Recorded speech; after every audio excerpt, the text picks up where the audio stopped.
Chapter 5. The Source-Based Argument for the Judicial Obligation to Develop the Law.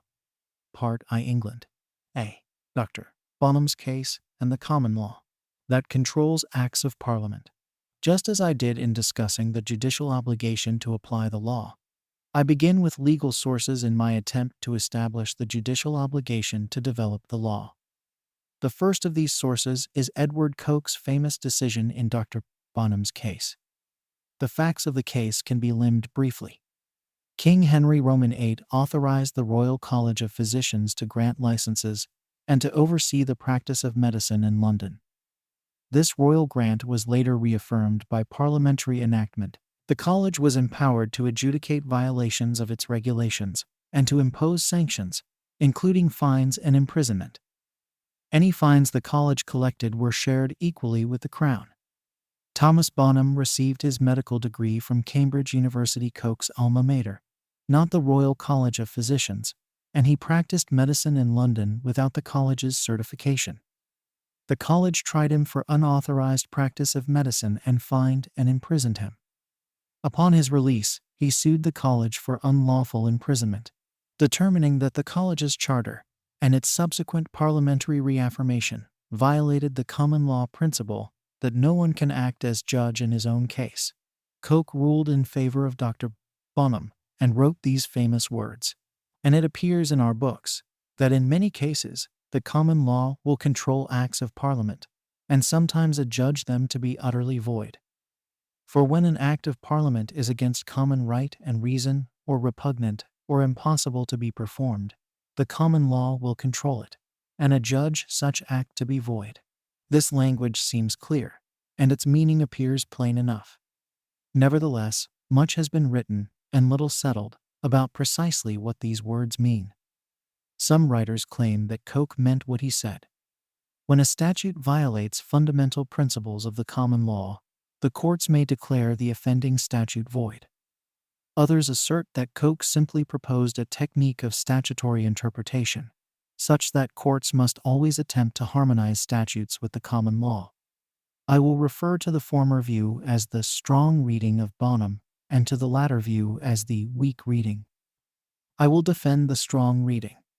The vagaries of history and the vagueness of language prevent us from ever conclusively determining what Coke intended by his statement in Bonham. And I am neither presumptuous nor delusional enough to believe that I will overcome these obstacles. Nonetheless, the strong reading is bolstered by the political climate of Coke's day, watershed events in Coke's life, analysis of case law, and the subsequent influence of Bonham. Through these four categories, I will explain that Coke contemplated and should be understood to have countenanced the strong reading. 1. The political climate. At the time Coke authored Bonham, Britain was still meaningfully a monarchy, and Parliament was still called a court. Although today the seat of British political power resides in Parliament, Coke wrote Bonham almost 80 years before the Glorious Revolution of 1688. King James I was a powerful force in British government. Today, Parliament is a legislative body. In the early 17th century, however, Parliament also functioned in a judicial capacity. At that time, and for the next 80 years, the monarchy, the legislature, and the courts struggled to assert and maintain their respective spheres of authority in British government. Primarily, however, Parliament and the courts were attempting to wrest control from the king. Parliament and the courts seldom competed directly with each other. In fact, Parliament and the courts frequently viewed their roles as mutually supportive. Nevertheless, the 17th century was a formative period in which political struggles bore constitutional repercussions for modern understandings of governmental organization and allocation of powers. Bonham must be read in light of this atmosphere. What was significant about Bonham was its timing. It was decided at the very moment when it was becoming possible to distinguish three aspects of the governmental system: the activity of the king in Parliament, the activity of the king outside Parliament, the activity of the king's courts. The prolonged constitutional struggle of the 17th century would throw into relief three corresponding institutions: Parliament, the king, and the courts, and the problem of the constitutional relationship between them. At this time, Coke was a common law judge. The Crown and Parliament posed a constant threat to the autonomy of the institution in which he functioned and to the body of law he treasured. As a judge, Coke devoted himself to maintaining the independence and unique authority of the common law courts, as both the expositors and the repository of the common law, at a time when contemporary ideas of separation of powers had not yet developed. When the three traditional branches of government were struggling to establish themselves against encroachment by the others, Coke's statement in Bonham begins to acquire its full resonance. For Coke, supremacy of the common law must be understood as both a legal principle and a structural feature of plural government. The question at issue in Bonham then was not so much whether the courts had the right to render acts of Parliament inoperative in certain details or in full in certain cases, but as to what courts had the power to do it. Did the power reside in the common law courts, and hence must acts of Parliament coincide with the general principles of common law, or did the power reside in the High Court of Parliament itself, or did it reside with the King and Council? Coke presumed a power in the common law courts alone, and that it was the reason of the common law judges which prevailed. As I will argue later, the first sentence of the preceding quotation underestimates the importance of Bonham as the conceptual progenitor of what is now called judicial review. The quotation does, however, emphasize a central point about Bonham that is often overlooked. Coke was in the unhappy position of carving out and defending the territory of common law courts as against the then entrenched idea of a supreme monarch, and against the then embryonic idea of a supreme parliament. Coke sought to secure the exclusive jurisdiction of common law courts and believed that this was a zero-sum game. For the courts to maintain their unique position as guardians of the common law, they had to resist incursions by the other branches of government. The court's defender in this political struggle was found in the person of Coke. He protected the common law court's bailiwick against encroachments by Parliament and the King. As Lon Fuller points out, this is the proper perspective from which to read Bonham. Today, this pronouncement in Bonham is often regarded as the quintessence of the natural law point of view. Yet notice how heavily it emphasizes procedures and institutional practices. It may seem odd to speak of repugnant statutes in a context chiefly concerned with the impropriety of a man's acting as judge in his own cause. Yet for Coke, there was here a close association of ideas. Just as legal rules can be repugnant to one another, so institutions can be repugnant. Coke and his associates on the bench strove to create an atmosphere of impartiality in the judiciary, in which it would be unthinkable that a judge, say, of common pleas, should sit in judgment of his own cause. Then came the King and Parliament sticking an ugly, incongruous finger into this effort, creating a court of physicians for judging infringements of their own monopoly and collecting half the fines for themselves. When Coke associated this legislative indecency with repugnancy, he was not simply expressing his distaste for it. He meant that it contradicted essential purposive efforts moving in an opposite direction. I will later address my dissatisfaction with the simplistic natural law reading of Bonham to which Fuller alludes in the first sentence of the preceding quotation. The salient point for my present purposes is Fuller's appreciation of Bonham as undergirded by and expressive of Coke's view of institutional integrity and competence. To Coke, the common law was the highest articulation of practical reasoning to which human minds and institutions could aspire. And the common law was the court's domain. If the legislature or the king attempted to violate the principles of the common law or the court's position with respect to it, the courts were required to serve as a foil to the overreaching of the other branches. In Bonham, Coke seized the opportunity to articulate his commitment to judicial autonomy and to the judicial authority to curtail abuses of institutional power by the legislature. For Coke, the common law judiciary was a coordinate, co-equal branch of government.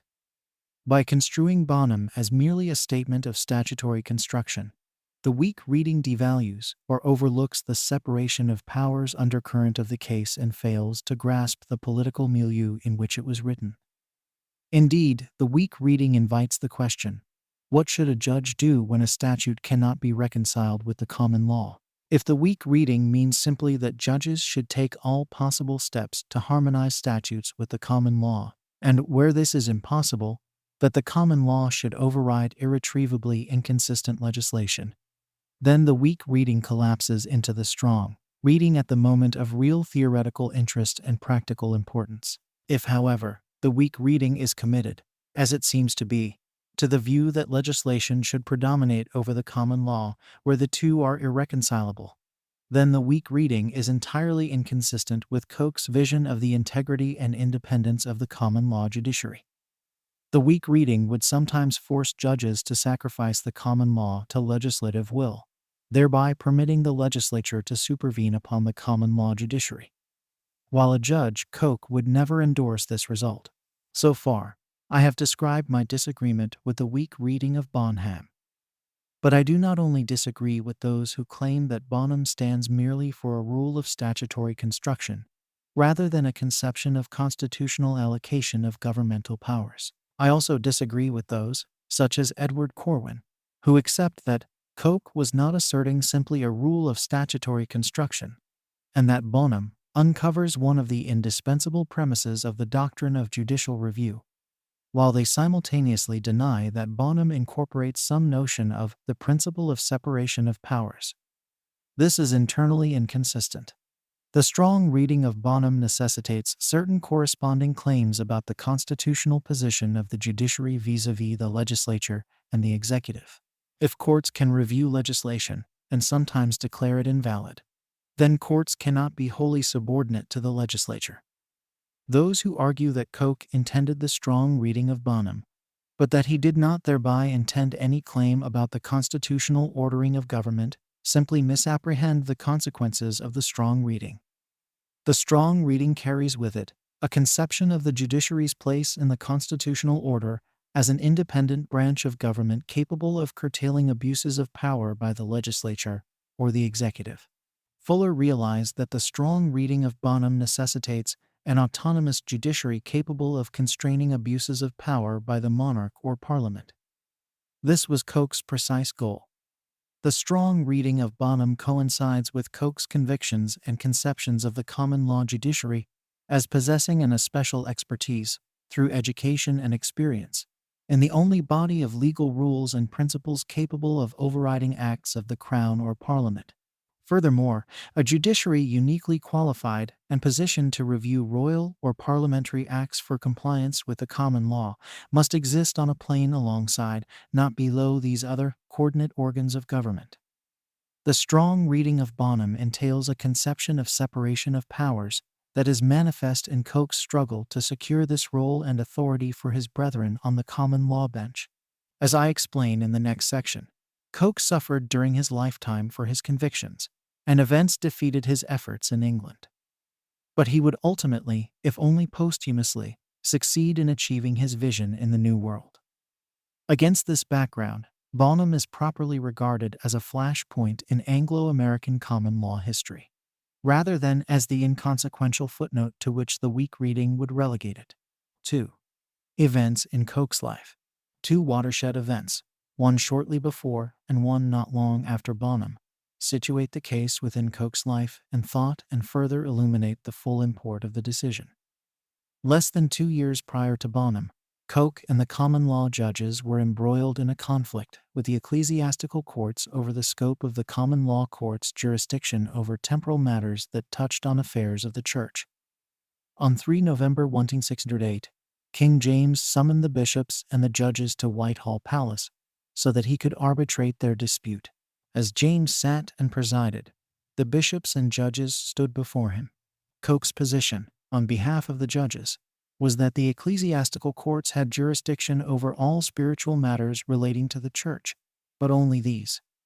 He argued that the common law courts were the exclusive forum for all secular cases, even those of clearly ecclesiastical nature. Archbishop Bancroft pressed the point with Coke. Noting that the judges sat as the king's delegates, the archbishop argued that the king could simply reappropriate these cases from the judges and decide them himself. According to the archbishop and King James, the royal power was divinely granted. Coke disagreed.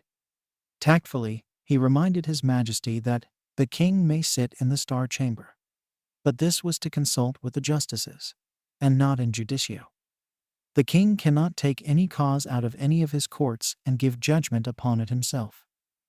King James responded that he would defend to the death his prerogative to call judges before him for consultation, and that he would ever protect the common law. To this, Coke replied that the common law protects the king. Furious, King James leapt from his chair, shook his fist, and thundered at Coke that this was a traitorous speech. The king protecteth the law, and not the law the king. Coke fell to his knees and begged the king's mercy. This apparently appeased James. Having regained his composure, the king said that he thought the law was founded upon reason, and that he and others had reason, as well as the judges. Coke replied, true it was, that God had endowed his majesty with excellent science and great endowments of nature.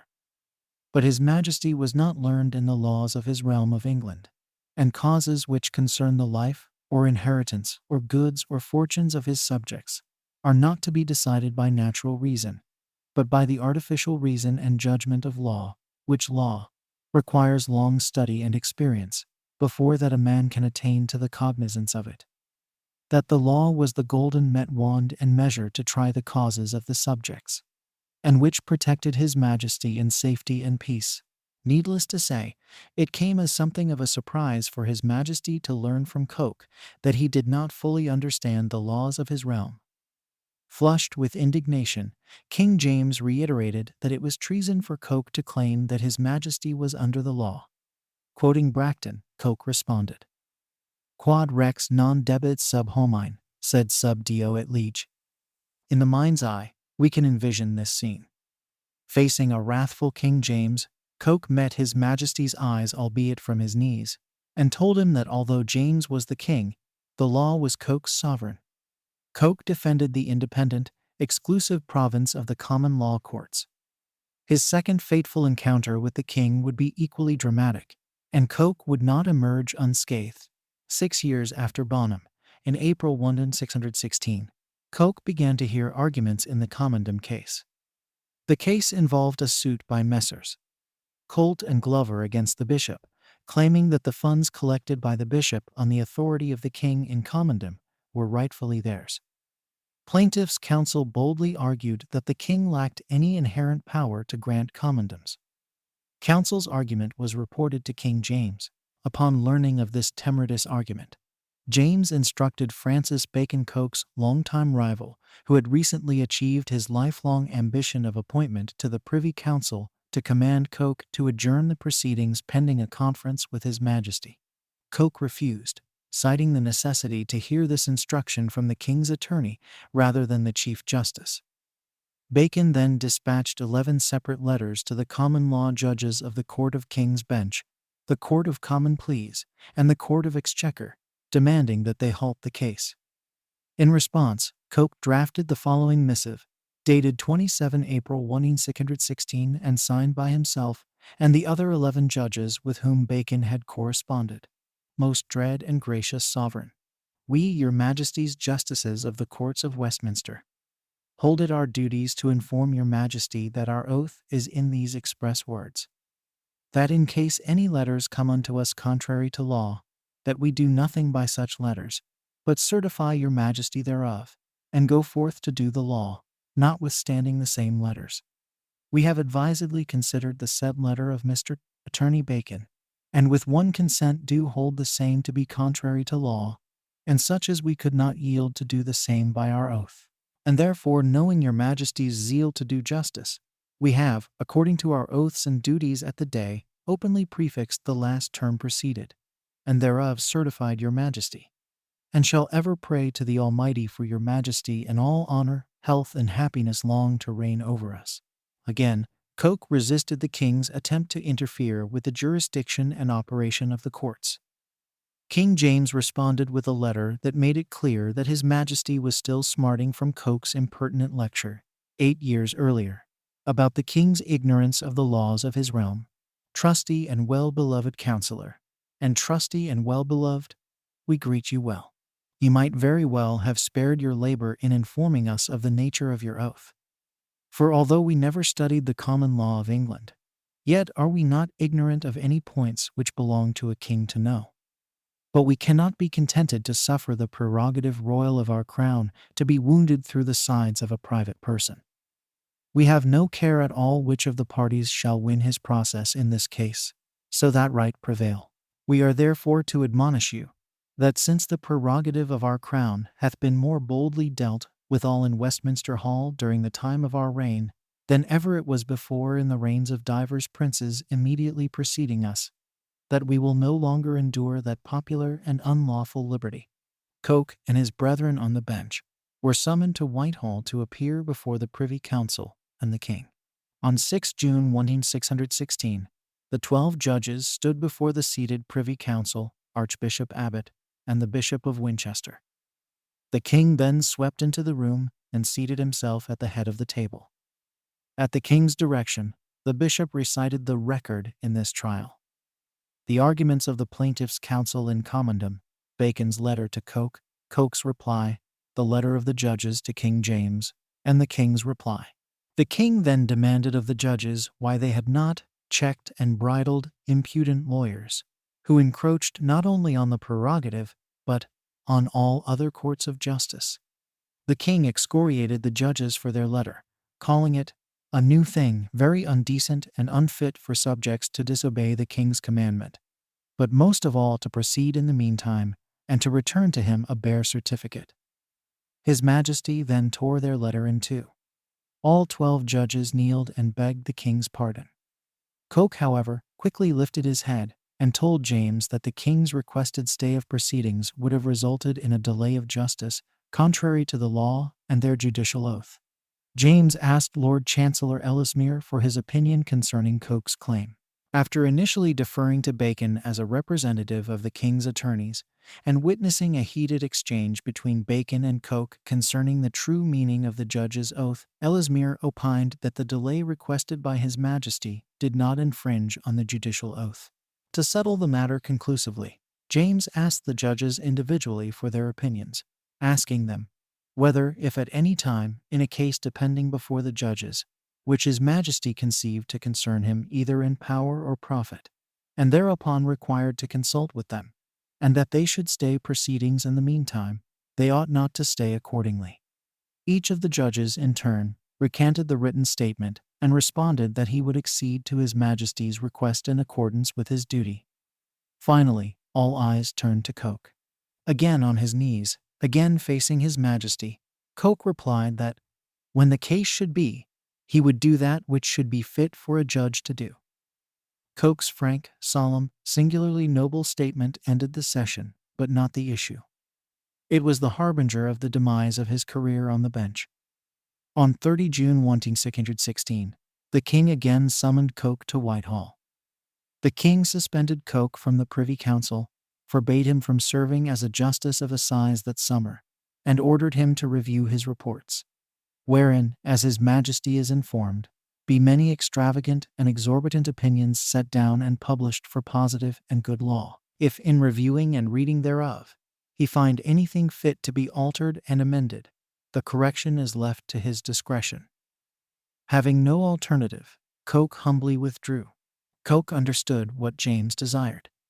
James was affording Coke a final opportunity to maintain his judgeship by forfeiting his most forceful judicial statements of his most deeply held beliefs about the common law.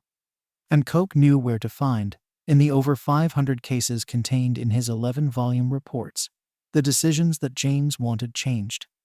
As he well knew, Coke need not look any further than Bonham itself. But Coke had no intention of changing one meaningful word of the reports, to which he had dedicated his legal life. Coke returned to London after the summer with his amended reports. He was ordered to appear with the emendations before Ellesmere, Bacon, and 2 other men. He explained, tongue firmly in cheek, that with so many cases, one must expect certain errors. He handed Ellesmere one sheet of paper listing 5 errata. Every acknowledged error was a trifle. Bacon forwarded Coke's short list to King James. James delayed decision, likely due to his distaste at humbling a man who had served him well for many years. Bacon, however, was relentless. On 13 November 1616, 8 years to the day after Coke's first dispute with King James, Bacon sent James this note. May it please your excellent majesty. I send your majesty a form of discharge for my Lord Coke from his place of Chief Justice of your bench. I send also a warrant to the Lord Chancellor for making forth a writ for a new Chief Justice, leaving a blank for the name to be supplied by your majesty. The next day, Coke received the king's writ discharging him from his office as Chief Justice. Taking the scroll in his hand, Coke read it, then bowed his head and wept. Coke's struggle with King James is legendary. In addition to the compelling human drama, though, is a point about the proper context for reading Bonham.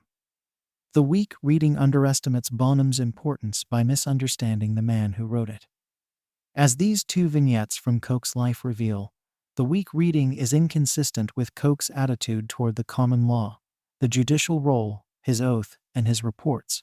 Some writers have argued that even if Coke intended the strong reading of Bonham when he wrote the opinion, he subsequently reconsidered his view. These writers note an apparent inconsistency between Coke's statement in Bonham and his later claims, made mainly while he was a member of Parliament, about the power of Parliament to alter the common law, suggesting that this vacillation demonstrates Coke's implicit recantation of his strong statement in Bonham. There are three responses on Coke's behalf. First, these criticisms misapprehend Coke himself. Second, these criticisms confuse different meanings of the common law. Third, these criticisms misconstrue the nature of a judicial opinion. Coke was, to the bottom of his soul, a common lawyer and a trial lawyer. He was steeped in a tradition of zealous advocacy of the cause for which one is arguing. And as is the case with many determined advocates, detached counsel often hardens into avowed belief. Even today, it is quite common for lawyers who are, at first, somewhat dubious about their clients' claims to grow gradually more sanguine, until genuinely convinced of their contentions by the time of trial. This was Coke's mindset. To a person unfamiliar with the psychology of advocacy, this might seem disingenuous, but it is not, or at least, need not be. Moreover, the claims of Coke's intellectual inconsistency seem exaggerated. What unites his thought and action as a judge and as a parliamentarian is a sustained effort to constrain the royal prerogative and a wholehearted belief in a fundamental common law to which all are subject: courts, king, and parliament. When he was a judge, Coke fought for the power of the courts as protectors of the common law. When he returned to Parliament after his removal from the bench, he fought for this power in Parliament. His methods changed with the means available to him, but what remained steadfast was his unstinting effort to preserve England's common law. Of Coke's different vocations, his lasting influence was as a judge and a thinker whose ideas permanently shaped the development of the common law in England and the United States. Now we can begin to appreciate that Coke's purported inconsistencies either are explained by his advocatory mentality or dissipate within deeper congruencies in his life's pursuits.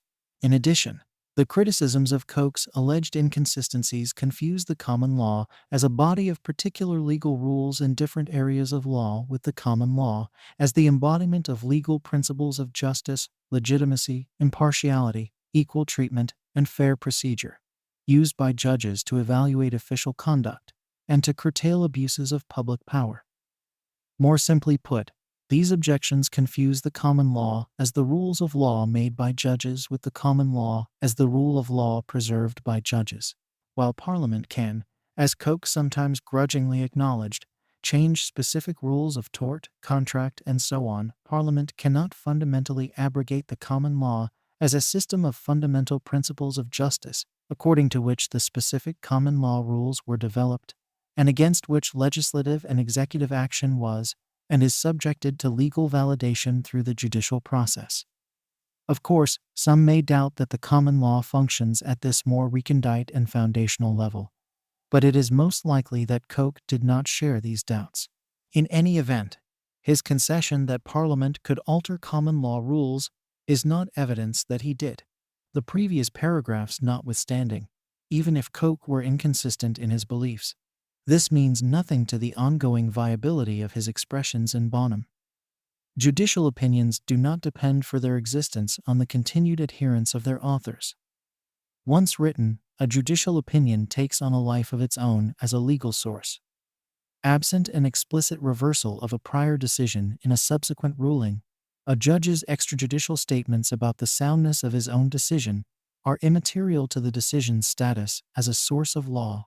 Coke never expressed, in any of his judicial opinions, any formal disavowal of Bonham. Coke's statements, while a member of Parliament, even if they were somehow shown to be inconsistent with Bonham, are just that, statements of a member of Parliament. They do not directly address Bonham, and they have no effect whatsoever on its standing as a legal source. 3. Case analysis. A. Common law and natural law. An additional, conspicuous consistency in Coke's thought and writing, which further deflates the assertions of his alleged wavering discussed in the previous section, was Coke's belief in the artificial reason of the common law. This idea, which formed the fulcrum of Coke's feud with James, remained constant throughout his tenure as a judge, and was expressed in his institutes and language, strikingly reminiscent of Coke's earlier response to the king. Reason is the life of the law. Nay, the common law itself is nothing else but reason, which is to be understood as an artificial perfection of reason, gotten by long study, observation, and experience, and not of every man's natural reason. This legal reason, est summa ratio. And therefore, if all the reason that is dispersed into so many several heads were united into one, yet could he not make such a law as the law of England is, because by many successions of ages it has been fined and refined by an infinite number of grave and learned men, and by long experience grown to such a perfection for the government of this realm. With this idea firmly in mind, we can begin to analyze the case itself as supportive of the strong reading. The language Coke chose is the proper place to begin, and the straightforward meaning of the words chosen by Coke supports the strong reading. Some have suggested that we cannot impose contemporary understandings on words that are several hundred years old. While this seems true enough, it is likewise the case that we ought not to assume words have drastically changed in meaning simply because many years have passed since they were written. After all, we still read and understand the words Shakespeare wrote, even if we must resort to annotations for some phrases whose meaning has been obscured by time. Someone who wants to convince us we are mistaken in the patent meaning we ascribe to Coke's words, the common law will control acts of Parliament, and sometimes adjudge them to be utterly void, should present some pretty persuasive reasons to believe that our understanding differs demonstrably from Coke's own, and the task the linguistic evolutionist sets for himself becomes especially daunting, if not insurmountable, once we consider that Coke's contemporaries understood him to mean just what we think he means. For example, in his pointed criticism of Bonham, Ellesmere wrote, "And for novelty in Dr. Bonham's case, the Chief Justice Coke, having no precedent for him, but many precedents against him, yet doth he strike in sunder the bars of government of the College of Physicians, and without any pausing on the matter, frustrate the patent of King Henry Roman VIII, whereby the college was erected, and tramples upon the Act of Parliament 14 and 15H. 8, whereby that patent was confirmed, blowing them both away as vain and of no value. Unless those who defend the weak reading on grounds of linguistic evolution can somehow establish that strike in sunder, frustrate, tramples, blowing away, vain, and of no value means something entirely different today from what they meant when Ellesmere used them, it becomes evident that Ellesmere shared our reading of the plain language Coke used in Bonham. Most defenders of the weak reading realize the futility of attempting to attack the language of Bonham itself. Instead, they take another route. One of the most influential of these comes from Samuel Thorne, who challenges defenders of the strong reading this way. Coke seems to be asserting that there were acts of Parliament void ab initio, since they conflicted with common right and reason. But if this interpretation of his words is adopted, one has difficulty in explaining both the absence of the familiar passages in Doctor and Student, and elsewhere, that might have been usefully cited, and his references in the same sentence to repugnant statutes and acts impossible to be performed. Such acts he likewise considered void. But clearly that section of an act which is inconsistent with another portion of it need only be considered ineffective. nor need the authority and validity of a statute that it is impossible to apply be impugned.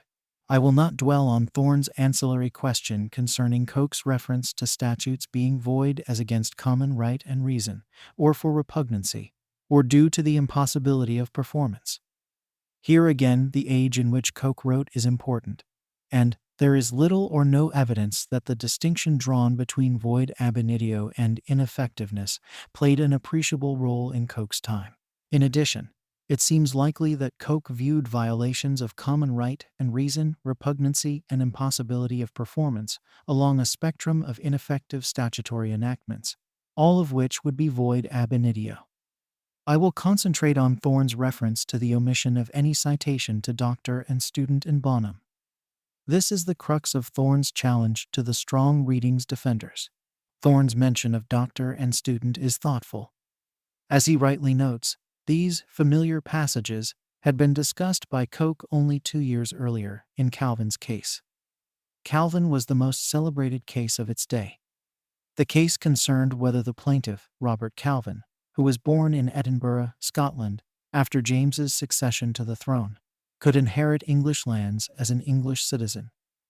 The specific legal question was whether Calvin was an alien. If so, he was precluded from pursuing a claim for property in England. Pleading and plaintiff aside, however, the case was, at bottom, initiated by King James himself.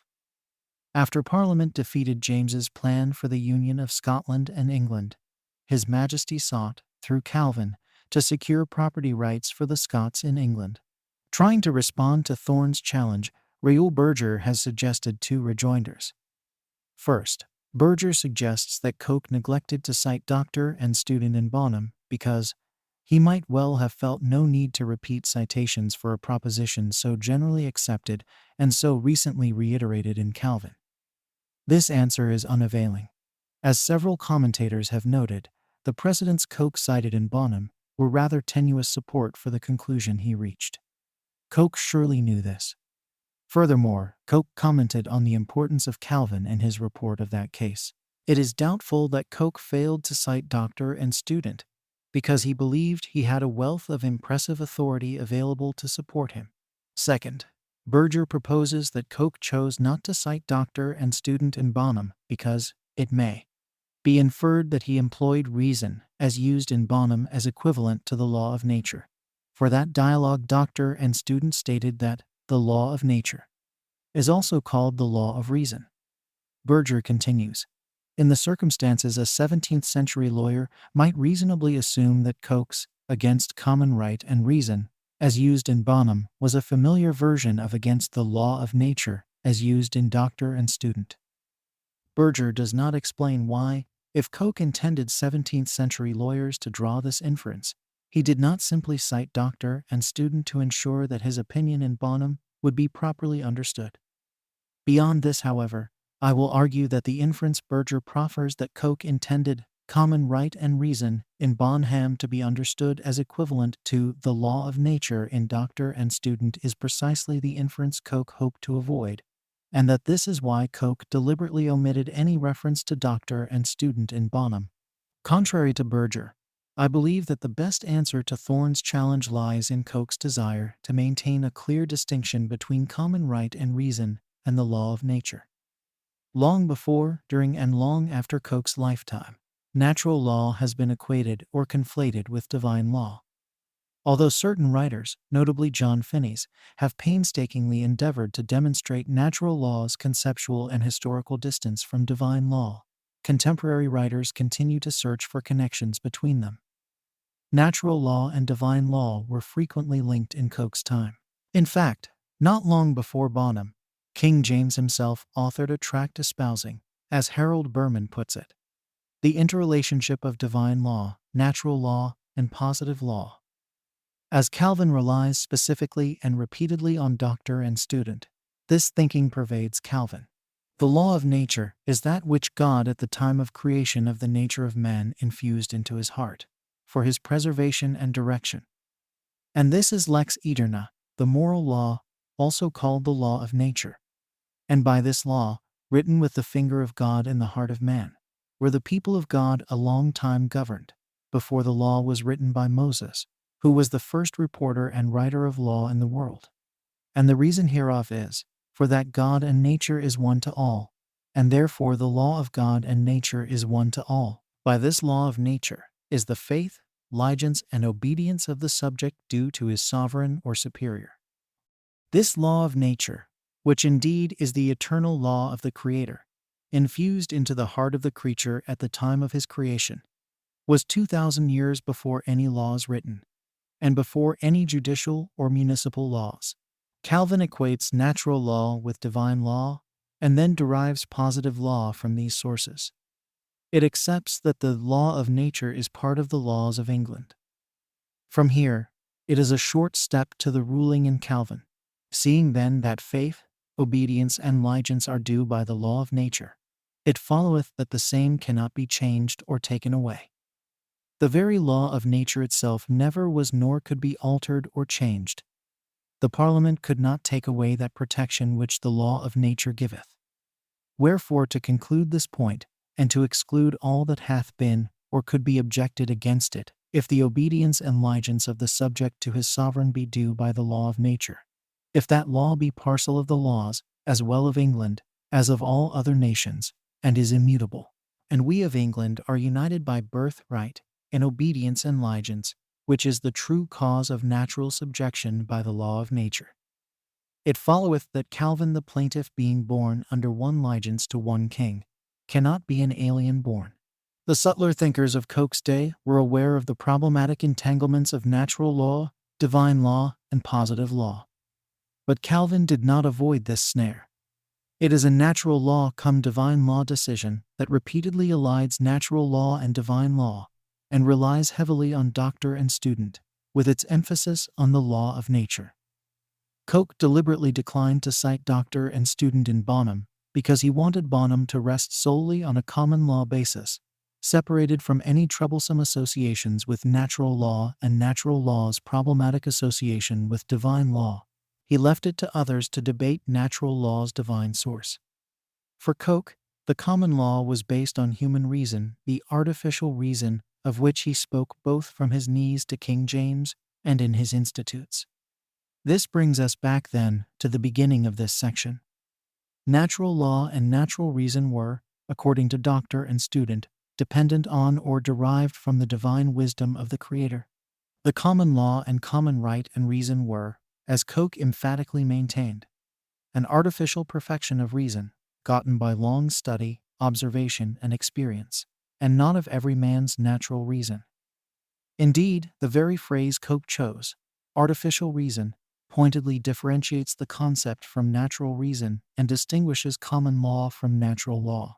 John Underwood Lewis offers the most succinct and direct explanation of why Coke did not cite doctor and student in Bonham. Although this may be shocking to those who see in his Coke's work the continuation of the traditional notion of natural law displayed in the works of medieval thinkers, and in Saint Germain's dialogue between the doctor and the student c. 1531. Coke does not use the concept of reason the way the medievals did. Unlike them, he does not equate fundamental law with the orthodox sense of higher or natural law. Had Coke cited doctor and student in Bonham, the natural law core of the former would have bled into the latter. To ensure that Bonham rested solely on common law sources and legal arguments, and to avoid any confusing entanglements with natural law, Coke eschewed any reference to doctor and student whatsoever. The reason Coke declined to cite doctor and student was that the higher law discussed in doctor and student natural law was not the law against which he wanted judges to measure statutes common law. Glenn Burgess explains that judicial review was, for Coke, not conducted in the name of natural law or natural equity, but in the name of the fundamental common law of England. Coke said common law in Bonham, and St. Germain said natural law in doctor and student. These were very different things to Coke, and he wanted to keep them distinct in Bonham. The reason Coke did not cite doctor and student was because it involved a different matter. Coke knew what he was doing and meant what he said. B. Legal sources. Consideration of the sources on which Coke based Bonham leads to the second reason Coke refrained from citing doctor and student. Coke was greatly troubled by the haphazard and slipshod method of referring to cases that prevailed in English courts at the time. He intended his reports to rectify this problem. The ancient order of arguments by our sergeants and apprentices of law at the bar is altogether altered. They never cited any book, case, or authority in particular. Then was the citing general, but always true in particular. And now the citing is particular, and the matter many times mistaken in general. 3. In those days few cases in law were cited, but very pithy and pertinent to the purpose. And now in so long arguments with such a farrago of authorities, it cannot be, but there is much refuse, which ever doth weaken or lessen the weight of the argument. This were easily holpen, if the matter whichever lieth in a narrow roomth were first discerned, and then that every one that argueth at the bar would either speak to the purpose, or else be short. But seeing my desire is, and ever hath been, that the counsel learned, and consequently the parties might receive satisfaction, for which cause all the counsel that have argued in the case to be adjudged, ought to give diligent attendance and attention on those days when the judges do argue. I have for that purpose, the pains being mine own, and the matter not without some fruit in the cases of greatest consequence, made the larger report. I will add as a caveat to all the professors of the law, that seeing their arguments should tend for the finding out of the true judgment of law, for the better execution of justice, that therein they commit not manifest injustice. For I am of opinion that he that resteth or misapplieth any text, book, or authority of the law against his proper and genuine sense, yea, though it be to confirm a truth, doth against distributive justice, which is to give to every one his own. Coke's reports comprise the first comprehensive, authoritative, standardized source for citation to case law. Coke fully appreciated their importance in this respect. He recognized that his reports were legal sources, as I have been using that term. He expected and desired the reports to be read and cited carefully. As I just mentioned, doctor and student derives natural law from a divine source. Coke derived the common law from a human legal source. Coke's exchange with Archbishop Bancroft demonstrates that Coke carefully distinguished between divine matters properly decided in ecclesiastical courts and legal matters properly decided in common law courts. This thinking carried over to Coke's distinction between sources of divine doctrine and sources of legal doctrine. Just as he saw his own court as a legal tribunal in which legal disputes were decided by legal means, Coke saw his reports as containing a faithful record of legal proceedings and legal rulings that might later be used by lawyers and judges as sources of common law doctrine. For Coke, any citation in bonum to doctor and student would have introduced an extralegal, divinely derived source into an otherwise exclusively legal decision. As I mentioned earlier, some writers have suggested that the cases Coke cited in bonum were in apposite. Even if this is true, it further proves my point. Coke well knew that the cases on which he relied were not ideal. He also knew that a citation to doctor and student, which figured so prominently in Calvin, could have lent great weight to bonum. But this would have sacrificed the pristinely legal reasoning of Coke's opinion. Coke preferred to rely on legal sources, even fragile ones, rather than on sweeping references to the divine. As James Stoner puts it, the law Coke is concerned with is English law, especially English common law, not universal law.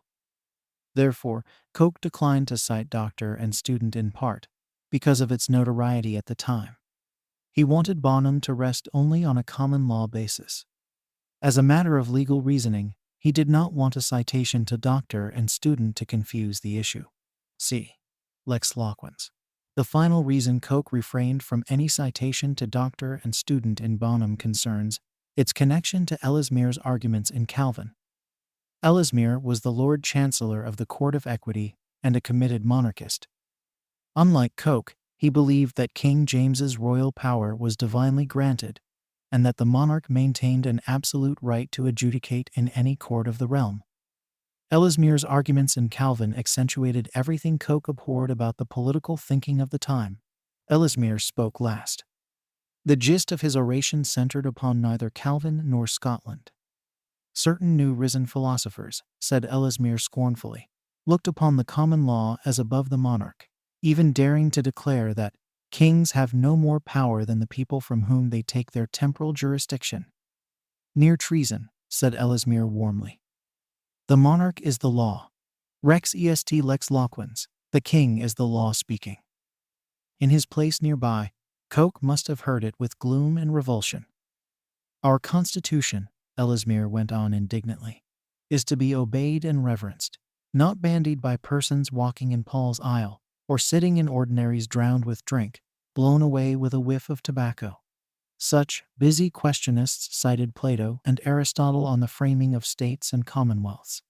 In Ellesmere's opinion, Plato and Aristotle were men lacking knowledge of God, born in popular states, mislikers of monarchies, and no more fit to give laws than Sir Thomas More's Utopia and such pamphlets as we have at every mart. It was a typical expression of a point of view, and the Lord Chancellor, without referring openly to the Court of Common Pleas in which Coke sat, had employed the oratorical trick of classifying thoughtful, purposeful men all in one lump with popular demagogues, and by the use of More's name, with popery too. Ellesmere added a 3-column definition of the English common law that must have well-nigh curdled Coke's blood. Pronouncing the word moreover like an ejaculation, he fired a parting shot. Moreover, had Calvin's case proven difficult, His Majesty himself should have decided it the most religious, learned, and judicious king that ever this kingdom or island had. Such a statement, made officially in an English courtroom, and by the Lord Chancellor himself, was a slap in the face of Edward Coke, and all who held his ideas on government. As I hope is manifest by now, Ellesmere's diatribe was anathema to Coke. So much so, that in his report of the decision in Calvin, Coke wrote, Judex est lex loquens. The judge is the law speaking. This was a keen-edged riposte to Ellesmere, deliberately replacing Ellesmere's word with Coke's own. Coke's replacement of Ellesmere's chosen term encapsulates Coke's tenacious belief in both the purpose of common law judges in common law systems and the place of an independent judiciary within the larger governmental structure. This also further clarifies Coke's refusal to cite doctor and student in bonum. In light of doctor and student's inescapable connection to Calvin, Coke sensibly avoided any reference to a book so strongly relied on by those with whom he fundamentally and vehemently disagreed about the place and force of the common law. 4. Subsequent influence. I have thus far offered 3 reasons that explain the absence of any citation to doctor and student in bonum and serve as responses to Thorne's challenge. First, in contradistinction to Raoul Berger, I demonstrated that Coke distinguished between the common law and natural law or divine law. Against Berger, I argued that Coke very much wanted to prevent the inference which a citation to doctor and student would have fostered that the common law and common right and reason were equivalent to the law of nature. Second, I have shown that Coke's understanding of legal argument based on legal sources led him to avoid any citation in Bonham to any extralegal source, such as doctor and student.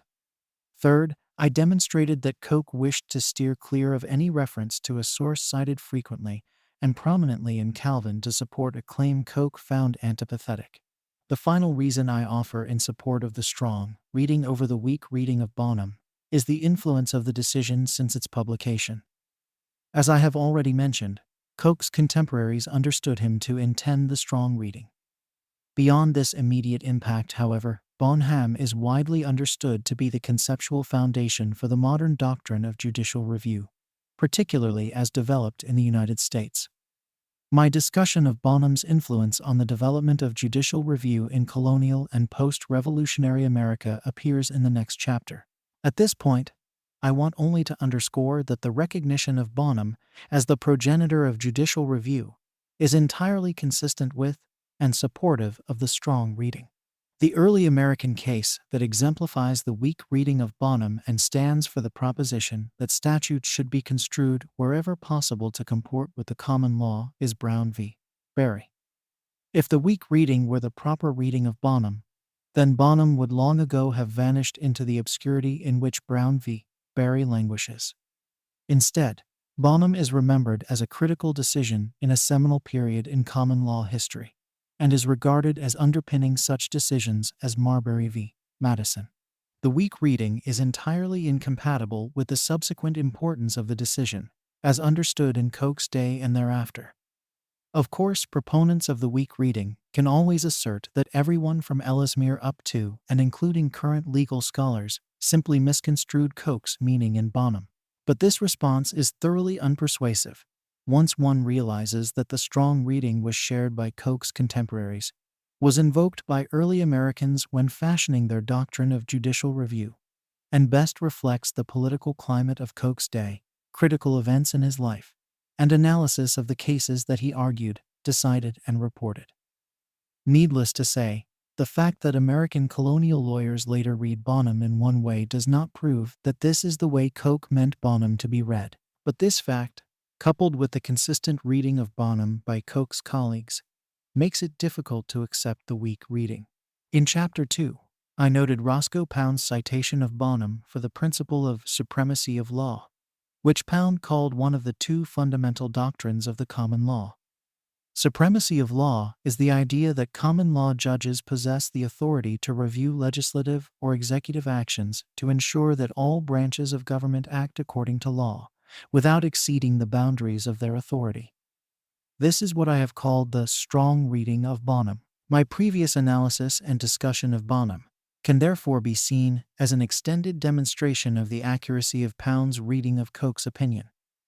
In any event, I believe the strong reading is the correct reading of Bonham, and I adopt that reading of the decision for the rest of this book. B. Amachand v. Barker and the Common Law. That works itself pure. Although Bonham was cited or implicitly endorsed by some of Coke's colleagues on the bench, and remained viable at least through the mid-18th century, one cannot deny the disfavor into which it fell in England during the 19th century.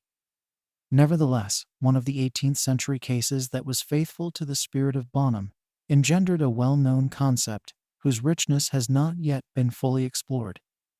In that case, Amachand v. Barker, Lord Mansfield coined a phrase that has stirred common lawyers and judges ever since.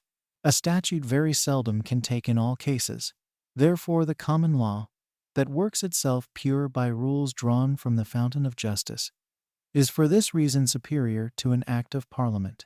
In this passage, Mansfield adverts to the common law's nature as a system of legal reasoning and as a body of legal principles. I will discuss the methodological aspect of Amachand as support for my conceptual argument later on.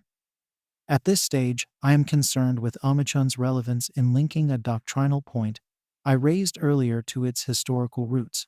In my general discussion of the common law, I explained that the common law method applies in all legal contexts within common law systems. This means that the common law method applies not just to cases that involve precedential law, but also to cases involving constitutional and statutory law.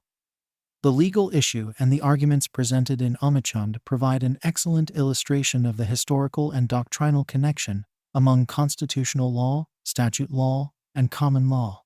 The question in Amachand was whether the depositions of Indian witnesses, who had sworn oaths in accordance with their Gentoo Hindu religious beliefs, could be read as evidence in an English court.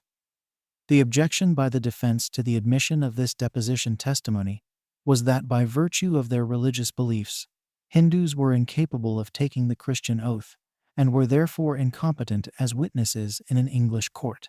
Defense counsel relied heavily on Coke's statements in his institutes and elsewhere to the effect that an infidel is not to be admitted as a witness, the consequence whereof would be that a Jew who only owns the Old Testament could not be a witness. The gist of this argument was that if a Jew, who accepted the Old Testament but not the New Testament, could not be a witness, then a fortiori a Hindu, who accepted neither, could not be a witness. Plaintiff's counsel responded to this argument with the following. The only authority of consequence cited by the defendant is a saying of Lord Coke's, that an infidel cannot be a witness. This saying is not warranted by any authority, nor supported by any reason, and lastly contradicted by common experience. Lord Coke meant Jews as emphatically infidels by shutting their eyes against the light. he hardly ever mentions them without the appellation of infidel Jews. And thus this noble king, meaning Edward I, banished forever these infidel usurious Jews. Therefore Lord Chief Justice Hale was not mistaken when he understood Lord Chief Justice Coke meant Jews for infidels as well as others. The subtext of the plaintiff's argument intimated that Coke allowed his apparent prejudice to color his evaluation of the law. This subtlety in the plaintiff's argument was not lost on the court. In his speech, Lord Chief Justice Wills embraced and expanded on the plaintiff's argument. The defendant's counsel are mistaken in their construction of Lord Coke, for he puts the Jews upon a footing with stigmatized and infamous persons.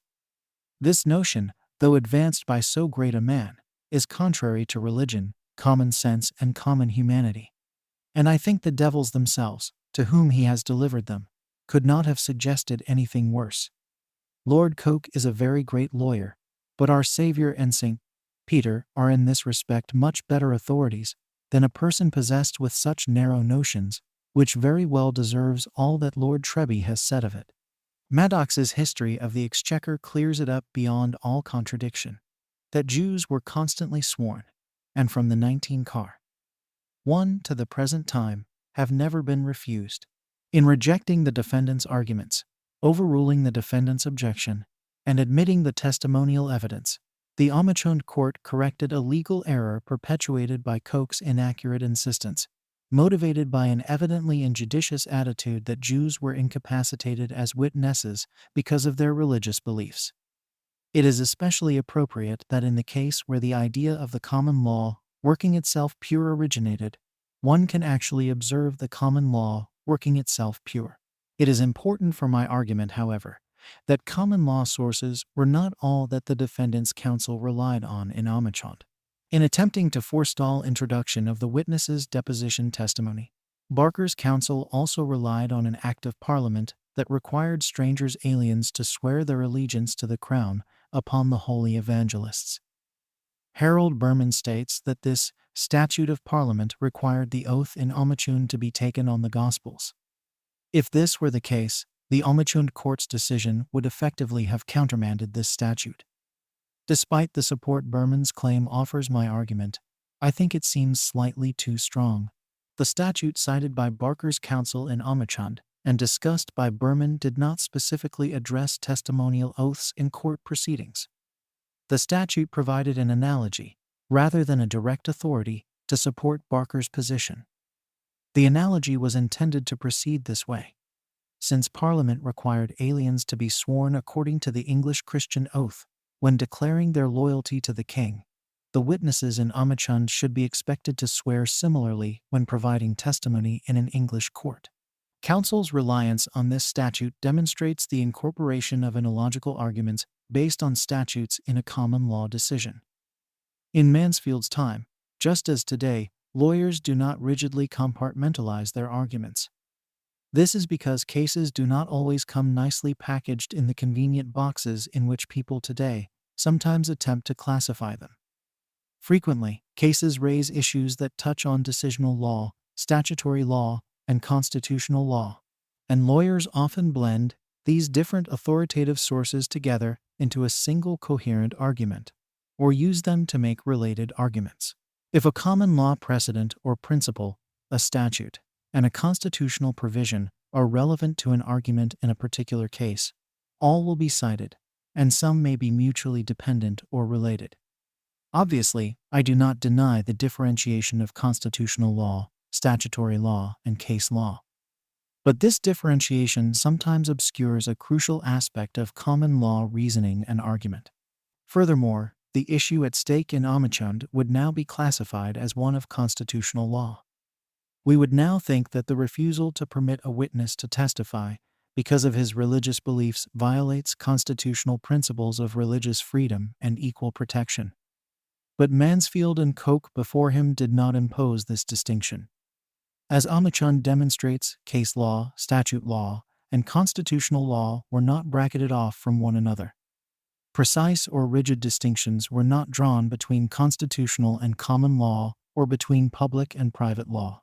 What Mansfield and the Amachund court saw as an improvement in the common law would today be viewed as a development in constitutional law. And given that Mansfield viewed the common law as encompassing issues and principles that we would now think of as constitutional law, it is important to recall that the idea of the common law working itself pure was not limited to the more narrowly conceived body of case law that we sometimes label the common law. When invoking this idea, I use it as Mansfield did. For Coke and Mansfield, the common law represented the application of human reason in the pursuit of legal justice. John Underwood Lewis was sensitive to this affinity in the thought of the two men. After Coke's time, his conception of law moved through history in the thought of such men as Lord Mansfield 1705-93, whose decisions as Chief Justice of the Court of King's Bench ensured the continuity of the common law's development. Omachund vs. Barker, and his continual references to notions like eternal justice, as in Towers v. Barrett 1786, were high-minded ways of talking about what is reasonable. Reading Bonham and Omachund together, then, we find a consistent theme. The common law is an ongoing enterprise of human reason, conceived as practical, artificial reason. So any law that conflicts with reason controverts the common law, and unjust laws are, in this strict sense, unreasonable. This historical and doctrinal connection between common law and constitutional law is evident in the incorporation of Bonham into early American law and in its maturation into what would come to be called judicial review. As this concept flourished in the United States, we can see the crucial connection between Coke's thought and Mansfield's as expressed in their decisions in Bonham and Omachund. Sometimes the only way for the common law to work itself pure is to adjudge a statute void. The common law works itself pure over time by purging the law of unjust statutes and precedents that contravene the principles of reason and justice embodied in common law. This is the purpose that would ultimately explain the emergence of judicial review in the United States, the subject to which I now turn.